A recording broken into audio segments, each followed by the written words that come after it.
अब मैले के भन्ने उहाँहरूमा मलाई के गर्न सकिन्छ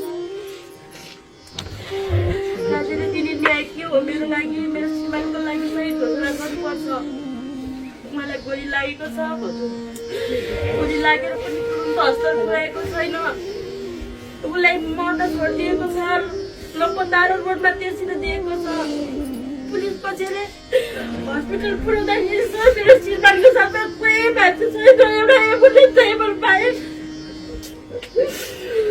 मैले फोन गरेर मेरो श्रीमानले मलाई फोन गरेर बल्ल मैले मेरो श्रीमानको त्यस्तो घटना भएको भनेर थाहा पाएको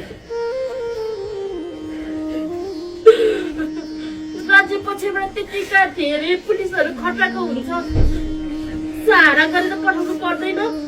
एक दुईजनालाई लाभारा आभारा लाजस्तो बनाएर राखेको मेरो श्रीमानलाई राज्यले न्याय दिनुपर्छ यो कुराको लागि चाहिँ